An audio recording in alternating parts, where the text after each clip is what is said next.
Chapter 9, The Race. Daggy spent nearly all that day in the water, coming out only for a drink of milk or to eat some of the pig nuts the servant threw down. The pig man noticed nothing. We see only what we expect to see, and he did not dream that he was the owner of a swimming pig. Mrs. Barleylove had already come to look on Felicity the Muscovy duck as a combination nurse, aunt, instructor, and lifeguard. Mrs. Barleylove stood on the bank of the brook watching teacher and pupil with a silly grin on her big fat face. Felicity concentrated on Daggy's streamlining to begin with. She wanted him lower in the water, but he was having trouble with his nose. Like all pigs, his nostrils faced directly forward out of the flat end of his snout, and the water simply rushed up into them. "Why doesn't the water go up your nose?" spluttered Daggy after much trial and error. "Oh, we've got a sort of valve thing we can shut to stop the water," said the duck, "just as you can shut your eyes if you don't want to see something." She paused, considering. "Perhaps you've got one too," she said. "Try and see," called Mrs. Barleylove. "After all, my dear," she addressed Felicity, "I can put my snout deep into a trough full of slops and gobble away without having to take it out." So Daggy tried, first on dry land, thinking very hard about pinching the insides of his nostrils together, while Felicity peered up his nose. After a while, she thought it was working, so they went in the water, and it was. Then Felicity redesigned Daggy's swimming action. His otter-like front feet were just fine for the job, but his back feet, his hind feet, used as though running on dry land, lacked the necessary movement. The duck taught him to stick his hind legs straight out behind him and beat them up and down in the water as fast as he could, keeping them stiff, barely breaking the surface. I'm sorry. They reached this stage by the end of the first day, and a long day it seemed to a very tired piglet, curling up by his mother's warm side under the oak tree at dusk. Oddly enough, as the duck was settling to sleep on her branch, she heard farther up the valley a thin, hard cry in the coming darkness. "Ezak," it sounded like. "Ezak." Must warn Daggy about otters, she thought sleepily. Don't want him mistaken for a big fish.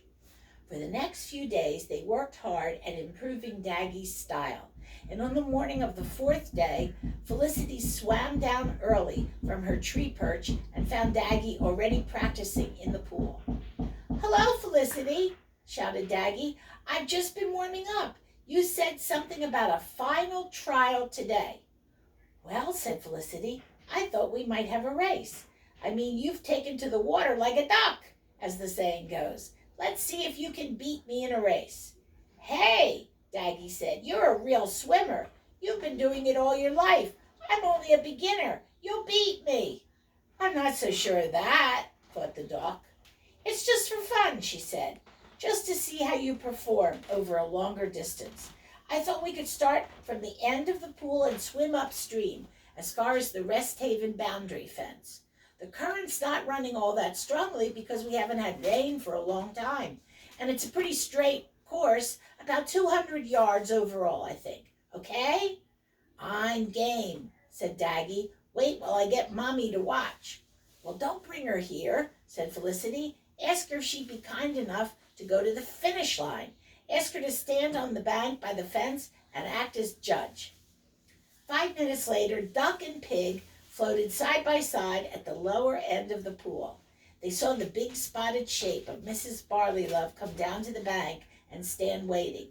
A little way up, the kingfisher bird sat. "We'll use him as a starting signal," said Felicity. "When he moves, swim." They fixed their eyes on the clever little bird, and Daggy braced his hind feet against the back behind him, ready to push off to a good start. He quivered all over with excitement. Suddenly, in a burning streak of color, the kingfisher bird flashed away upstream, and they were off.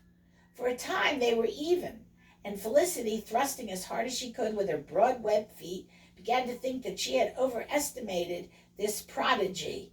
For though she could see out of the corner of her eye that he was swimming beautifully, doing in perfect style everything that she had taught him, she felt she might beat him. For a moment she even considered slacking off a bit to let him win and give him confidence.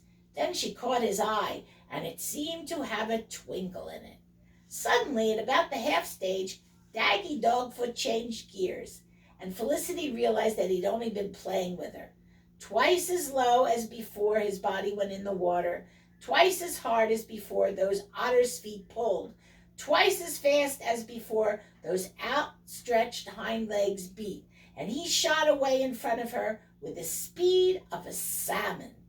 She could hear Mrs. Barley-Love behaving as an impartial judge, certainly should not, urging Daggy on to further efforts with loud, proud squeals, and she saw her jump for joy, all 4 feet off the ground, as he crossed the finish line, 50 yards ahead of the duck. By the time the duck finished, the piglet had been able to climb out of the water, shake himself all over, be licked by his mother, and call encouragement to his puffing, panting teacher. He isn't even out of breath, thought Felicity, as she clambered out and waddled up to mother and son. How about that, madam? She puffed. Aren't you proud of your pig? Any mother would be, said Mrs. Barley-Love, and any father too, she thought. At least I hope he will. End of chapter 9.